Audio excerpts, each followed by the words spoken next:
Salve fratres, akhirnya MYM berani menjawab pertanyaan seorang anak TK untuk anak TK. Meskipun untuk anak TK, terima kasih karena sebagai seorang pendeta yang terhormat, Anda mau merendahkan diri untuk menjadi seorang anak TK untuk menjawab pertanyaan selevel anak TK ya. Itu hebat, dan orang-orang seperti itu sulit cari di Protestan ya. Itu jadi bagus, tepuk tangan. Kali ini kita harus tepuk tangan untuk pendeta MYM yang sudi menjadi anak TK untuk menjawab pertanyaan selevel anak TK. Hore. Tapi mari kita periksa bahwa pertanyaan anak TK itu justru menjadi kuda Troya bidat-bidat dalam Protestan. Seperti yang sudah saya katakan, yang pertama Pak Pendeta harus ingat, bidat itu bukan makian ya. Bidat itu bukan pelecehan terhadap pribadi seperti MYM, bukan. Bidat itu adalah ajaran yang bukan Kristen, tapi menyusup masuk ke dalam Kristen. Jadi sekali lagi, ketika Patrice Allegro menyatakan bidat, bukan memaki seorang Protestan, bukan melecehkan seorang pribadi Protestan yang terhormat, seperti Pak Pendeta yang mau merendahkan diri menjadi seperti seorang anak TK, ya. Tapi itu adalah konsistensi ajaran Kristen yang sejati. Jadi kita harus membedakan mana ajaran sejati dan mana ajaran yang bidat. Begitu Pak Pendeta. Jadi tidak usah panas berderajat-derajat hanya karena kata bidat dari mulut Patrice Allegro, ya kan? Nah, bagus ya kali ini substansinya. Pertanyaan seorang anak TK itu pertanyaan yang tajam ya Pak Pendeta. Seorang ibu itu biasanya kewalahan menjawab seorang anak TK, bukan seorang profesor. Apalagi pertanyaan pendeta biasa ada kepentingan kan, misalnya mau hitung perpuluhan ditanya-tanya, tapi anak TK itu pertanyaannya jujur ya. Nah, setelah mendengarkan uraian panjang lebar dari pendeta MYM yang sudah sudi turun menjadi anak TK lalu menghias bibirnya dengan banyak hal, mari kita langsung ke inti argumen MYM. Yang pertama, ini argumen beliau ya. Yesus suci karena intervensi Roh Kudus. MYM menolak bahwa Maria perlu dikandung tanpa dosa agar Kristus bebas dari dosa. Bagi dia, janin Yesus disucikan secara langsung dan supranatural oleh Roh Kudus. Jadi, meskipun Maria berdosa, kesucian Yesus dijaga oleh tindakan Roh Kudus saat inkarnasi. Yang kedua, dosa asal ditolak pada Kristus karena pribadi Logos. MYM mengatakan bahwa Yesus tidak mewarisi dosa asal karena pribadinya bukan pribadi manusia biasa, melainkan pribadi Logos, yaitu sabda Allah. Dengan demikian, Yesus tidak berada di bawah representasi Adam, sehingga dosa asal tidak diwariskan kepadanya. Yang ketiga, kesucian bukan sifat biologis tapi spiritual. Dia menolak bahwa dosa atau kesucian menular lewat darah, rahim atau aspek biologis Maria. Menurut dia, dosa asal itu terletak pada jiwa, bukan tubuh. Jiwa Yesus diciptakan secara instan dan suci oleh Roh Kudus. Kemudian yang keempat, dogma Immaculata tidak ada dasar Alkitab. Dia menekankan bahwa Katolik hanya bisa bersandar pada tradisi, bukan kitab suci. Maka dogma itu bagi dia inkonsisten secara logis dan tidak dapat dipertanggungjawabkan. Nah, secara filosofis dan teologis, yang pertama, ada reduksi Roh Kudus jadi disinfektan spiritual ya. Oke, tadi argumen-argumennya untuk orang kebanyakan, netizen kebanyakan, siapa saja termasuk teman-teman kita Muslim, orang yang tidak beragama sekalipun, rupanya cukup wow ya, sampai ketika orang merenung dalam diam. Yang pertama, ada reduksi Roh Kudus jadi disinfektan spiritual. MYM menyempitkan intervensi Roh Kudus seolah Roh Kudus sekedar membersihkan janin Yesus dari pencemaran dosa. Ini menimbulkan problem metafisik Pak Pendeta. Jika Maria penuh dosa asal, bagaimana rahimnya tetap layak untuk menampung Allah yang kudus? Mengapa Allah harus membersihkan alih-alih lebih dulu menguduskan Maria? Dua, asumsi dosa pada jiwa bukan tubuh. Pernyataan ini problematis. Dalam teologi Katolik dan juga dalam tradisi patristik, dosa asal memengaruhi seluruh kodrat manusia, bukan hanya jiwa atau tubuh secara terpisah. Kodrat yang terluka menurun secara total, bukan dipilah-pilih. Jadi klaim MYM tentang lokasi dosa pada jiwa saja, sola animaka, adalah simplifikasi yang tidak sesuai dengan realisme antropologis gereja. Yang ketiga, masalah pribadi logos dan dosa asal. Dia benar bahwa Kristus tidak memiliki pribadi manusiawi, hanya satu pribadi ilahi. Tapi dia salah mengartikan konsekuensi ini. Tidak otomatis berarti Kristus kebal dari pewarisan kodrat yang berdosa, karena logos sungguh-sungguh mengambil natur manusia dari Maria. Kodrat itu mesti sungguh murni. Disinilah logika Katolik. Maria harus bebas dari dosa asal agar kodrat yang diterima Kristus benar-benar murni. Nah, yang keempat, ada inkonsistensi dalam penggunaan filsafat. MYM menyebut Aristoteles dan Thomas Aquinas, tetapi justru mengabaikan prinsip dasar causa formalis. Sesuatu yang lebih rendah tidak bisa melahirkan yang lebih tinggi tanpa disposisi yang layak. Pak Pendeta pernah baca ini ke sonde. Jika Maria berdosa, rahimnya menjadi materi yang tidak terdisposisi bagi kelahiran Sang Kudus. Dogma Immaculata menjawab problem ini dengan memberi disposisi penuh sejak awal. Kemudian Alkitab dan tradisi. Klaim bahwa dogma Immaculata tidak ada di Alkitab mengabaikan prinsip hermeneutis Katolik. Wahyu bersumber dari, sudah tahu tuh Pak Pendeta, kitab suci dan tradisi, bukan atau kitab suci atau tradisi. No. Selain itu, teks seperti Kejadian 3 bab 15, Kejadian bab 3 ayat 15, aku akan mengadakan permusuhan antara engkau dan perempuan ini, dan Lukas bab 1 ayat 28, kekaritomene, penuh rahmat, memberi basis implisit bagi Immaculata. Jadi inti argumen MYM adalah bahwa Maria tidak perlu Immaculata karena kesucian Kristus dijaga langsung oleh Roh Kudus dan pribadi logos. Namun argumen ini berdiri di atas asumsi reduksionis, memisahkan tubuh jiwa, mereduksi dosa hanya ke ranah jiwa, dan menyempitkan peranan Maria sebagai sekedar wadah biologis. Secara filosofis, dia gagal menjawab problem disposisi kodrat. Bagaimana Sang Kudus bisa lahir dari rahim yang ternoda? Dogma Immaculata justru hadir sebagai jawaban yang konsisten dengan realisme metafisik dan prinsip inkarnasi. Tapi mari kita lihat apa jawaban pertanyaan TK yang coba dijawab oleh seorang anak TK juga. Seharusnya pertanyaan TK itu dijawab oleh seorang ibu, bukan? Tapi ini kok anak teman TK-nya yang jawab. Ini ke mana ini? Ya. Jadi kalimat MYM seperti ini. Yesus suci karena dijaga langsung oleh Roh Kudus. Tampak manis di telinga, tapi kalau dibongkar konsekuensinya, dia memuat racun. Ya, mari kita tarik ke benang inti dan konsekuensi bidat yang sudah saya hipotesiskan.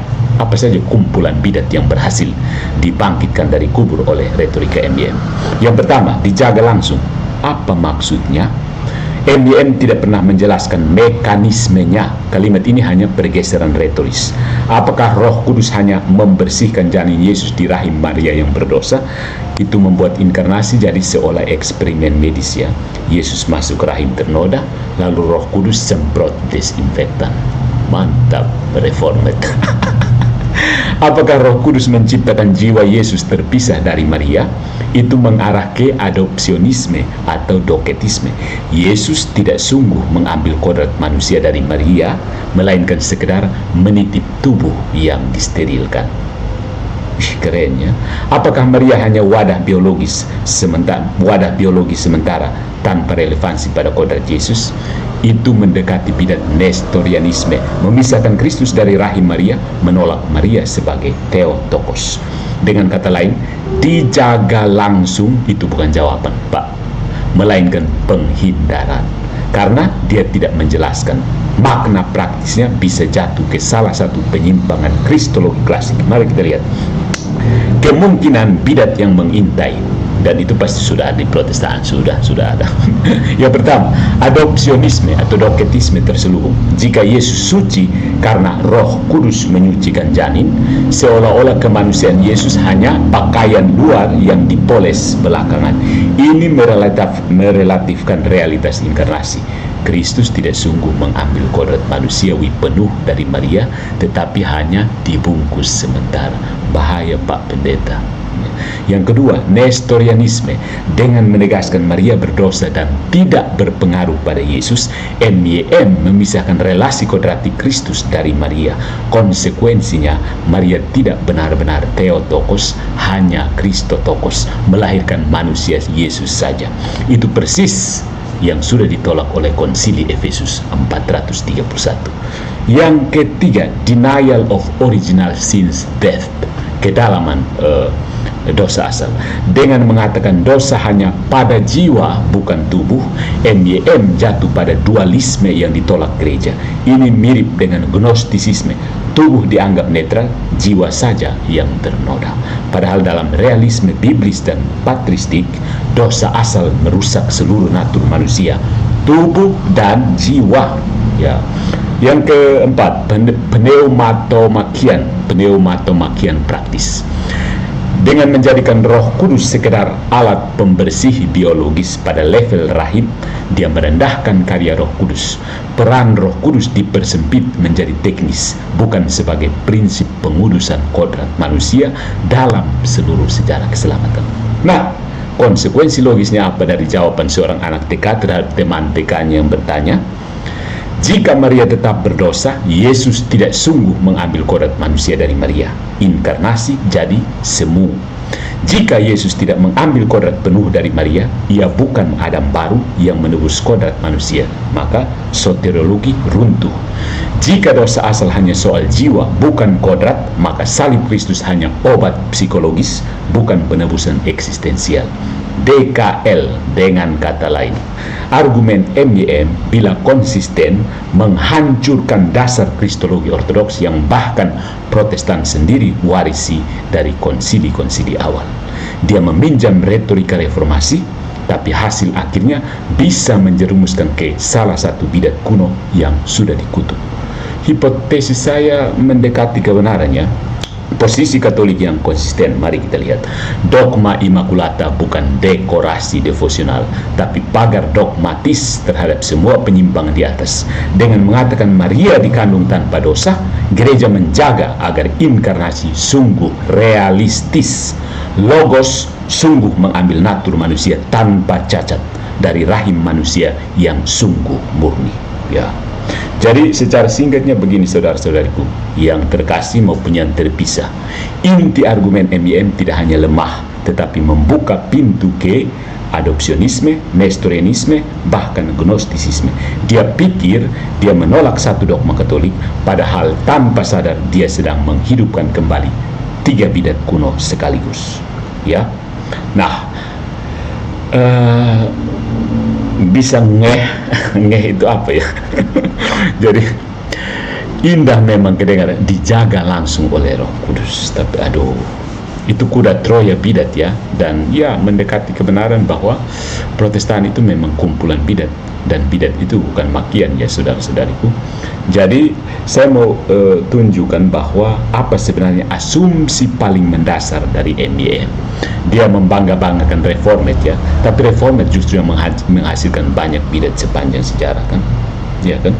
Luther, Calvin, dan Zwingli itu yang membuka pintu bidat-bidat, bukan? Siapa lagi kalau bukan mereka? Ya. Jadi ya kita sudah lihat tadi gagasan pokoknya tadi, atau garis besar. Saya tegaskan sekali lagi, garis besar posisi MYM adalah ini: Maria tetap berdosa, Yesus suci karena Roh Kudus membersihkan, dan karena pribadinya adalah Logos. Dosa asal tidak menurun lewat Maria karena jiwa Yesus diciptakan murni langsung oleh Allah, dan dogma Immaculata tidak alkitabiah. Jadi mari kita lihat bahwa dengan ini sebenarnya ada kontradiksi internal. Dia mengaku baca banyak sekali ahli filsafat dan sudahlah, puji diri itu soal apa, tapi namanya anak TK kan biasa puji diri sendiri kan. Kalau seorang ibu tidak biasa puji diri kalau mau jelaskan sesuatu kepada anak-anak, begitu. Maria berdosa versus Yesus sungguh mengambil kodrat dari Maria. Ya, jadi MYM menegaskan Maria berdosa, tapi dia juga mengaku Yesus sungguh mengambil kodrat manusia dari Maria, tubuh dan jiwa. Nah, kontradiksinya adalah kalau kodrat manusia diturunkan dari Maria, maka kodrat itu ikut ternoda, bukan? Kalau Yesus sungguh mengambil kodrat dari Maria, bagaimana dia tetap murni? Nah, ini yang tidak dijawab kan. Jalan keluar MYM hanyalah dibersihkan Roh Kudus, tetapi itu menjadikan inkarnasi seolah kosmetik rohani, bukan pengambilan kodrat yang sungguh murni. Coba kalau membaca filsafat, belajar, jangan hanya baca saja. Yang kedua, Yesus bebas dari dosa asal karena pribadinya adalah Logos, versus Yesus butuh disucikan oleh Roh Kudus. Jadi dia berkata Yesus tidak mewarisi dosa asal karena pribadinya adalah pribadi Logos, bukan pribadi manusia. Tapi ia juga berkata Yesus suci karena janinnya disucikan oleh Roh Kudus dalam rahim Maria. Kontradiksi. Kalau pribadi Logos sudah cukup menjamin kesucian, untuk apa lagi Yesus perlu disucikan Roh Kudus? Kalau Yesus perlu disucikan, itu berarti kodratnya tercemar, padahal ia juga berkata Yesus tidak tercemar. Tangkap kok ini kontradiksinya subtil dan hanya anak TK yang bisa paham. Dosa ada pada jiwa versus dosa Maria tidak menular ke Yesus lewat tubuh. Dia menekankan dosa ada pada jiwa, bukan tubuh. Tapi di sisi lain dia khawatir Maria yang berdosa bisa menularkan dosa lewat rahim sehingga butuh intervensi Roh Kudus. Nah, kontradiksinya, kalau dosa memang hanya ada pada jiwa, maka tubuh Maria yang berdosa tidak ada pengaruh. Tapi mengapa dia tetap bicara soal rahim Maria perlu disucikan? Pernyataannya saling menyatakan. Empat, bagian yang berikutnya lagi, bagian yang keempat. Semua jiwa diciptakan instan dan murni versus perlunya dogma kristologi khusus untuk Yesus. Dia berargumen bahwa jiwa manusia diciptakan instan, murni, dan tanpa dosa oleh Allah pada saat pembuahan. Oke, kalau begitu secara logis setiap manusia lahir tanpa dosa asal, bukan? Nah, kontradiksinya, dia tetap percaya manusia mewarisi dosa asal dari Adam, tapi menurut logikanya itu mustahil kalau jiwa memang selalu diciptakan murni. Jadi ia terjebak antara Pelagianisme, jiwa murni, dan doktrin reformasi, natur rusak total, bejat total. Ya. Yang kelima, dia menolak Immaculata karena tidak alkitabiah versus mengusulkan skema yang juga sama tidak alkitabiahnya. Dia menyerang Katolik karena dogma Immaculata tidak eksplisit di Alkitab, tetapi argumen-argumennya jiwa diciptakan instan, dosa hanya di jiwa, Roh Kudus menyucikan janin Yesus, semuanya juga tidak tertulis di Alkitab. Kontradiksi. Dia menolak tradisi Katolik sebagai otoritas, tetapi diam-diam menciptakan tradisinya sendiri yang juga ekstra biblikal.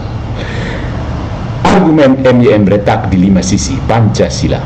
1. Mengaku Yesus ambil kodrat dari Maria, tapi menolak konsekuensi kodrat yang ternoda. 2. Mengklaim Yesus suci karena pribadi Logos, tetapi sekaligus karena dibersihkan Roh Kudus. 3. Mengatakan dosa ada di jiwa, tetapi tetap takut tubuh Maria menulari. 4. Mengajarkan jiwa diciptakan murni, tapi tetap percaya semua mewarisi dosa asal. 5. Menolak Immaculata karena tidak ada di Alkitab, tetapi menambal dengan teori yang sama-sama tidak ada di Alkitab. Singkatnya, tak. MYM memukul drum kosong dan Gema suaranya sendiri yang membantahnya. Nah, kita juga bagaimana trik retorika pendeta-pendeta ya. Para pendeta itu kalau sudah main logika langsung kita tahu bahwa dong memang kosong. Tapi dong akan tutup sedikit dengan trik retorika. Mari kita lihat trik retorika MYM. 1.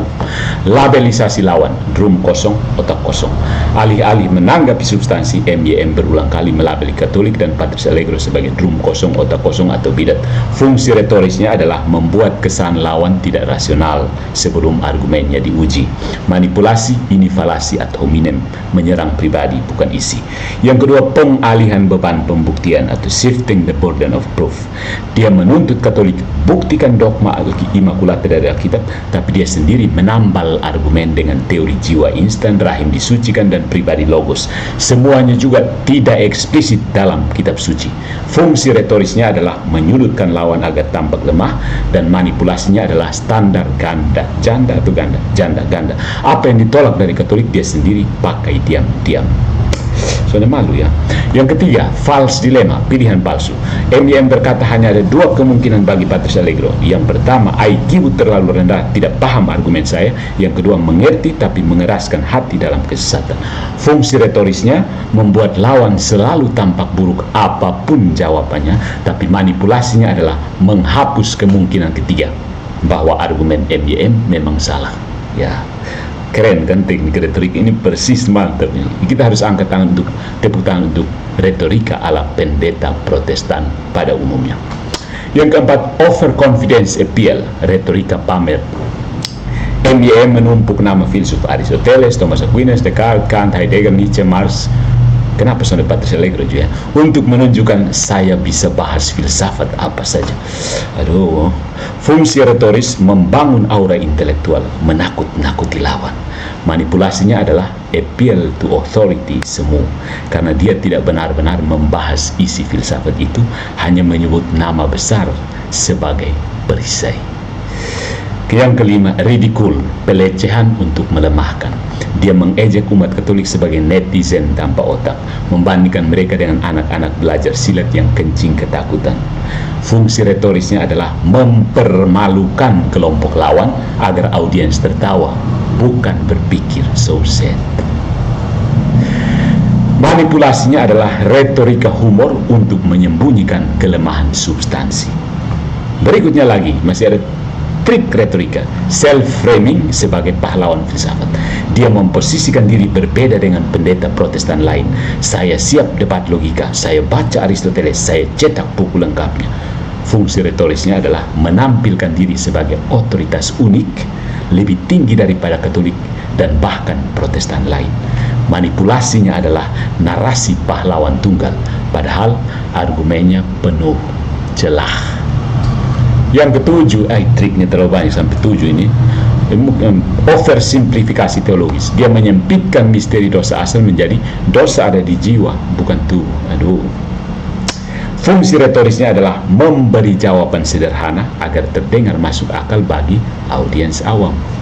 Manipulasinya adalah menyembunyikan kompleksitas antropologi Kristen yang lebih dalam dan membuka kontradiksi yang dia sendiri tidak sadari. MYM yang mencoba menjadi anak TK untuk menjawab pertanyaan dari seorang anak TK benar-benar menunjukkan bahwa dia memang cuma seorang anak TK.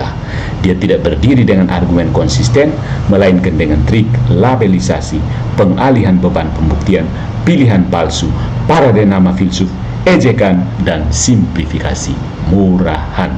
Dengan kata lain, dia memukul drum retorika keras-keras agar audiens tidak mendengar bahwa isinya kosong. Good job and follow for more into the jungle of Protestantism.